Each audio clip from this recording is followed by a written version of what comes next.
he's former designer, maybe future again. Who knows? So you've been thinking about designing again? How'd that come? The thoughts crossing my mind. Yeah, it'd take a while to get back into it again, though. I think because I've been out of it for so long. You have to get up with the technology again. Because back when I was doing it, we were on AutoCAD 12, and I don't know what level they're on now.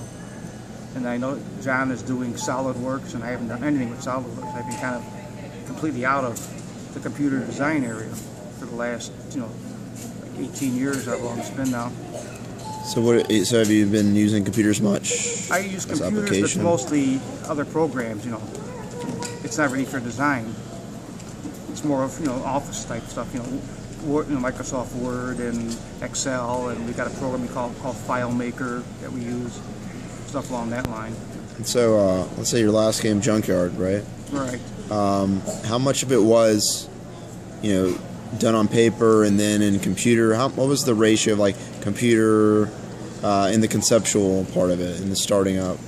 I mean, originally I thought about doing Junkyard years ago. I wanted to basically try and use all the different gadgets that were on all the old pinball machines. Basically, like you go into a junkyard, you find old refrigerators and this and that. I was trying to maybe use old ramps, old mechanisms, but it didn't seem to work. So I ended up just using the ideas of what you would find in a junkyard. You found an old refrigerator, an old toilet in there, and kind of just sketch it up on paper to see how it looks, and then start drawing it up, on the CAD system. Yeah, that's the game that in my about mid-20s, a friend of mine had a Bosnian girlfriend, and so we went, let's go to a Bosnian restaurant. Here's Junkyard.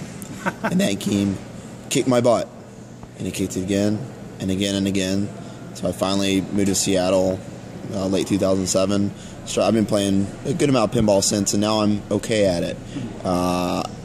My dad used to take me to junkyards for car parts or pawn shops or flea markets.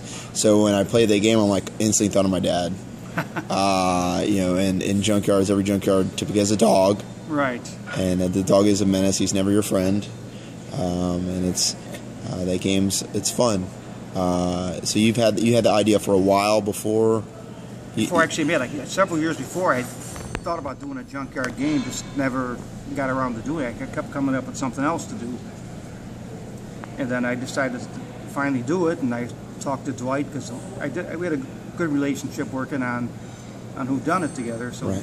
We decided to work on this game together. So I came up with the junkyard theme, and then Dwight came up with a few ideas on the game, for the rules and the different things to do on there.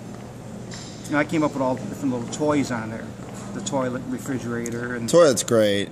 I mean, in Austin Powers they try to do it again, but your toilet, that toilet it's a good shot. I mean, it's not expected, and it's like that's fun. Like it's campy, and campy is enjoyable. It doesn't always have to be boom boom and right. And just menacing, kind of harsh.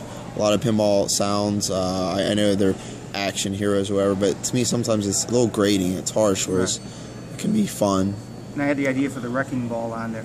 Basically, I wanted to use it to smash the cars. I couldn't think of a way of putting a compactor in there, so I decided I wanted to use a wrecking ball. Compactor, awesome. Yeah, you can destroy a ball. Sorry. So the trick was you hit the ball that's hooked onto a cable. Originally it was on a wire cable, but the cable started wearing out after a while. Okay. What we do is we put things on life test. So we'll build up a mechanism, and maybe 4 or 5 of them, and they have this room they call the life test room, and it constantly runs on cycles, 24 hours a day, never stopping, to see how many cycles to get out before it breaks. If it gets like 100,000 cycles, 200,000 cycles, we can figure out how many times it would get used during the game, and then figure out how many months or how many years it would last. Yeah, I heard that recently with Cue Ball Wizard. They said, this cue ball's not going to hold up, and they hit a ball on it, a ball into it until the whole mechanism died, but the cue ball's still there. I know. And the prototype of Junker had a magnet underneath it. What was that? The magnet basically was to grab the ball and hold it steady. Okay. Because otherwise the ball would just keep on swinging. Right. So we wanted to basically have the ball stop so you have a chance to shoot at it. And on the cable, basically we had a mechanism to just run the cable up and down to bring the ball down to level where you can hit it, and then bring it up where you couldn't hit it. And then we ended up changing that and putting a chain on it instead. Right. And then the whole link would just move the chain up and down instead, because the chain never broke. When I visualize Junkyard, I'm like that. I visualize the whole art package, everything. It's a wonderful everything. To me, it's the whole package. But when you propose it, you're just like, hey, we're going to do something about a junkyard. Right. Junkyard. Did you, draw it up, the concept and some of the characters and stuff before you gave it to them? The angel and the devil, or did you just say, I want to do junkyard? How did that come up to? Mine was mostly just the theme of the game and the gimmicks on it. The gimmicks. And we had an artist, Linda Deal, who worked on us with. I think did Linda do the artwork on Junkyard? She did it on Who Done It. Friend, do you think that she did Junkyard or not, or was it somebody else? I can't remember now. But a lot of times the artists will get together with us and come up with ideas what to do with the artwork. Because I didn't have too much to do with that part of it on it. But you visualized the mechs, some the layout stuff. Right, the layout, the mechanisms, and some of the toys that we had. So like the toilet, refrigerator, things, little bus on there. And they're all, all the gadgets, or they all correspond with part of the theme of what's going on, the wrecking, and right. And the toilet, and it all, and the bus, everything pretty much matches up with what's going on. So it's the 30th anniversary of Space Shuttle. Wow. Why is it seen as the game that saved pinball at that point? What makes it so different? How did it work? How did it work? I mean, we kind of got lucky. I mean, because like you said, we had to make a good game. The next game had to be great, or otherwise they were going to shut down pinball. And management went around and looked at all the games that were in progress at that time, and decided to go with Pinball because I mean with Space Shuttle, because we were farther along on it and they liked the layout on it. And it wasn't like timing, like you're next. It was you're the best. Yeah, normally we'd almost like take turns, or whoever can. I mean, I can get a game knocked out in 6 months. Somebody else would take a year to do it. So if they needed a game right away, they'd come to me on it. Okay. And I was far enough along on it, they knew I could finish the game quick enough too, and they liked the layout of the game, the rules we had with it, and decided just to go with it. So they pushed it ahead of whatever else would have come out next instead of it. In fact, I even had another game that was designed before. I had Starlight, which was already designed and ready to go, and we kind of put that on the side until after Space Shuttle. And how did you get that theme? How did that come to you? That really was an idea that Joe Kamikow and Larry DeMar had. They were off at a restaurant somewhere and came up with the idea to do it. And they were sketching a playfield on a napkin and brought it into me and wanted me to make a game for them. So they try to give you like, a guideline, or hey, this is what we have. Run with this. Right. They basically had their playfield layout drawn up on a napkin. And I said, okay, I'll build it up for you. I'll lay out a playfield looking just like what you did on there. And we looked at it and played it, and it just wasn't good enough. So I told him, let me redo the whole game, start from scratch and make a whole new playfield. And I came up with all the different ideas with the ramps and the Space Shuttle on there, try to tie it in with the theme. But Joe was actually the one who came up with the Space Shuttle theme and actually went after it with NASA. Okay. To try and tie it in with the actual Space Shuttle launches. It wasn't too difficult to do. I don't think it was. I mean, he probably had to get some certain permissions for it, Right. but it worked though. And it did, it was a lot of operators bought it, put it on route, and they kept buying more and more and more of it. It just yeah, the game did well. I mean, they usually put out like 50 or 100 games. They put them out on test. Right. And they still ship them like all over the world. You get 5 games, you get 6 games, you get 3 games, and see how the games do, and then they start getting orders from those. So across the board, everywhere they went, like country or area-wise, it was doing well. It was doing well, yeah. Yeah, it's. I think to me it holds up. It's still a fun game today.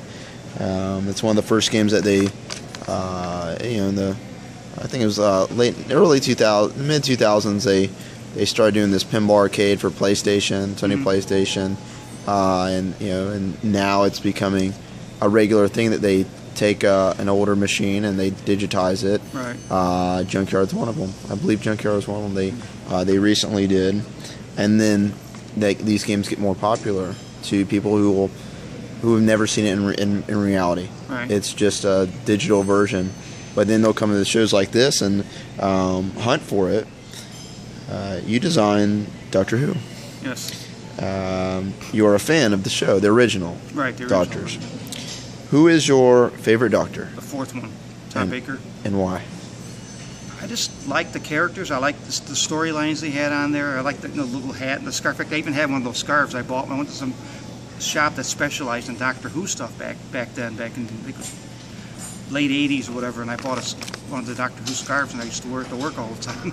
Did anybody and people noticed it, or? Yeah, some people knew what it was. Other people didn't know. You know, you got the scarf that's hanging down to your ankles practically. Right. It's like 15 feet long. You got to wrap it around your neck 3 times.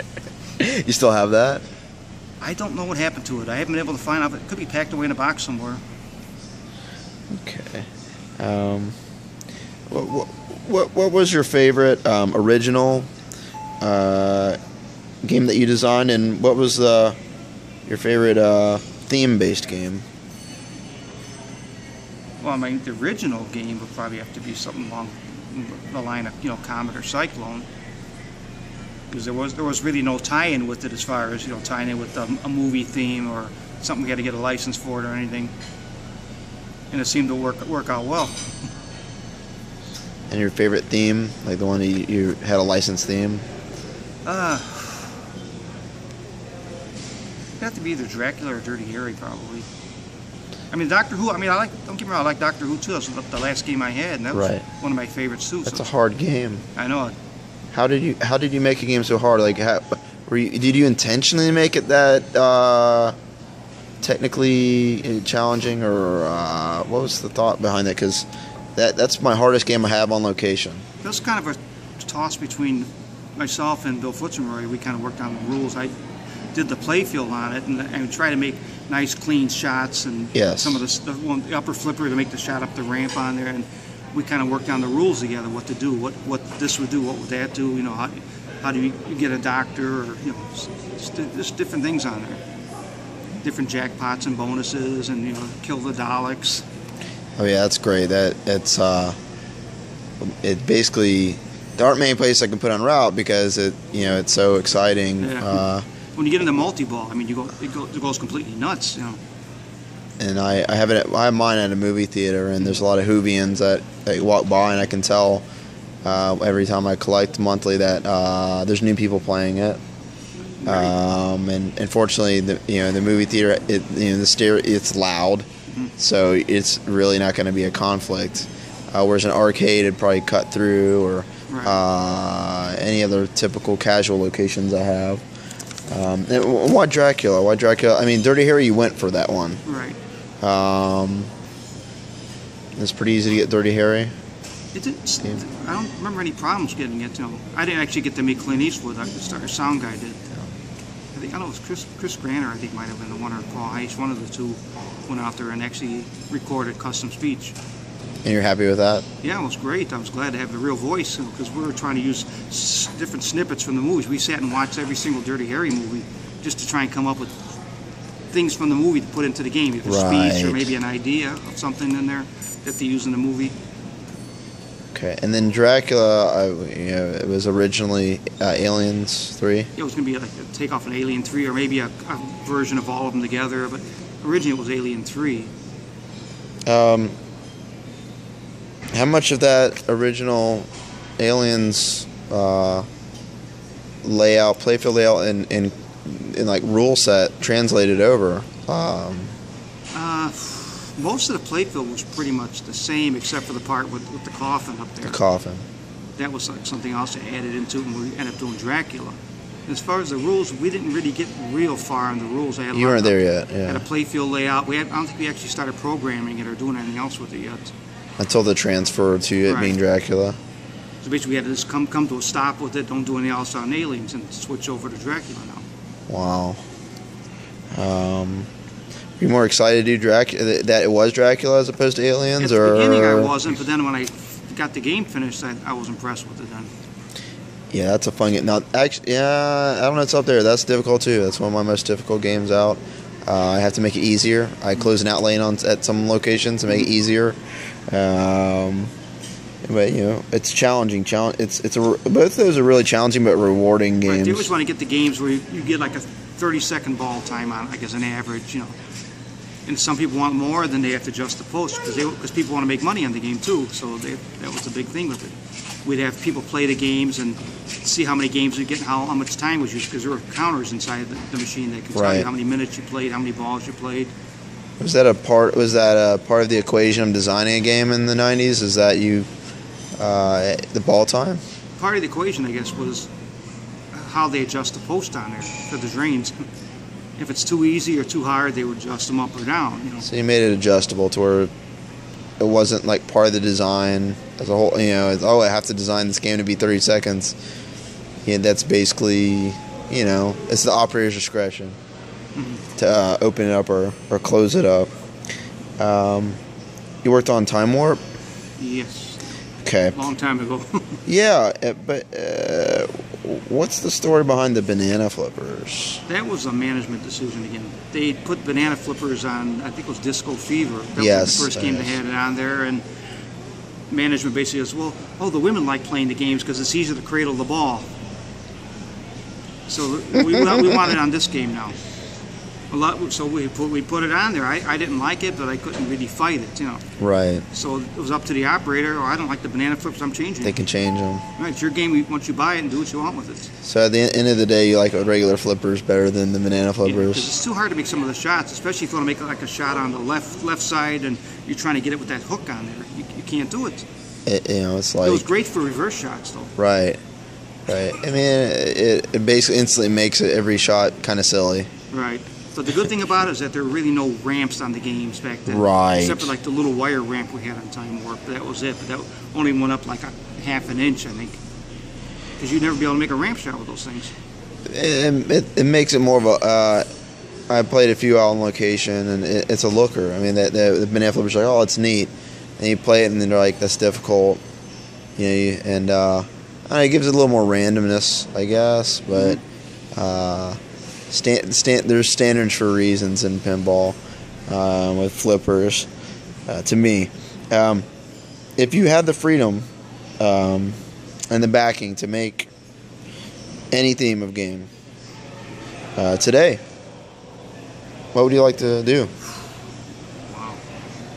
I think most of the good ones have been done already. Right. Yeah. A lot of good things. Most people want to do a Star Wars or a Star Trek, and they've all been done already. You think you'd have to do something original, or? Yeah, probably. I'd basically do an original game because there's really not much else you do. Even some of the bands, they've done the Rolling Stones games already, and some of the other ones. The only one they haven't done was the Beatles, and I know John wanted that for years. Yeah, I think he'll make it happen someday. He'll keep trying until he dies. Yeah. So it'd have to be something original to make it work. And would you want to do something original? If I can, I guess depends where I'm working too. Right. Like if you work at Stern, they want everything licensed. I mean, this is in the theoretical world of, hey, do it. Yeah. Here's the money. Make the game. Right. Original ideas would probably be better. Yeah. I'm not sure what it would be though. No, to be determined. Right. What was it like working with Python Angelo? It was an adventure.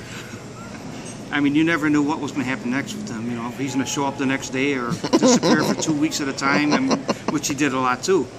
You start getting calls from his wife and his mother. Have you seen him? No. Wow. And they wouldn't find him for 2 weeks. He'd be off somewhere. He'd come up with some excuse, and I was on safari with National Geographic or something. He'd say. It was funny. I mean, his mother died 3 times. He used that excuse. Wow. Forget what excuses he'd use. Cat, dog, mother. Wow, mothers, that's like the last. I know. But, once you know him, you know what to expect. So there's no really warnings. It's just, Yeah. But you knew you'd get good artwork when he was done with it, though. That was the main thing. Oh, yeah. It's like a mad scientist, Yeah, it's relative, Right. A mad scientist's going to do what a mad scientist does. Right, but when he's done, it's going to be great, though, And 9 to 5's going to be, he's not the 9 to 5 guy. No, not at all. You were awarded with your own collector's card at this event for being in the Pinball Hall of Fame. How does it feel to have your own collector's card now? I was surprised. I mean, I had no idea that was coming either, It starts to remind you about like all the baseball cards I used to collect when I was a kid, and I wish I kept them. I guess maybe this will all be collector's items someday. Yeah, there's a lot of people are enthusiastic about your games and have a lot of memories related to them, and they're very memorable games. I'd be glad to get the whole set. Yeah, exactly. There's got to be more to come. The same day you were inducted, Yeah, John was, I know. John Trudeau was as well. So we're waiting on that card. I won it as well.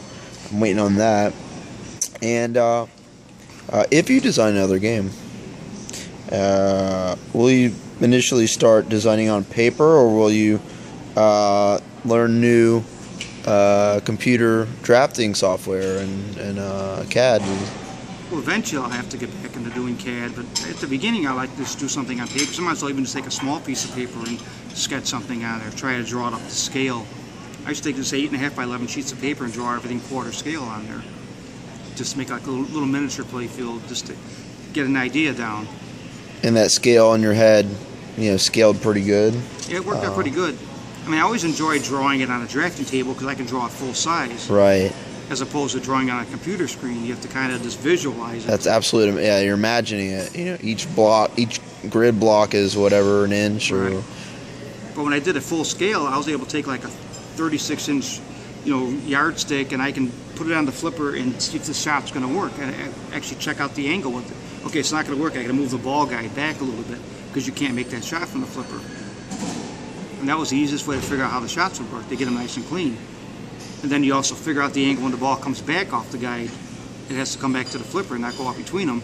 And so this was made with the like metal and rails and things, or was this foam core like? This was all done with like metal ball guides when I was still doing them. Yeah, some people like John Papaduke does foam core and things like that. So he was actually everything screwed in place, metal. Right. It's all on paper. First you do it on paper and see how it looks, and then you make them out of metal. We had our own model shop, so we'd just tell them what we wanted, give them a drawing, and they would make them up for you. I look forward to seeing what comes, future game, possibly, and I'll keep everybody posted. If it comes to start working on a game, I'll post every update I can. Thank you very much for your time. Thank you. I appreciate it. All right.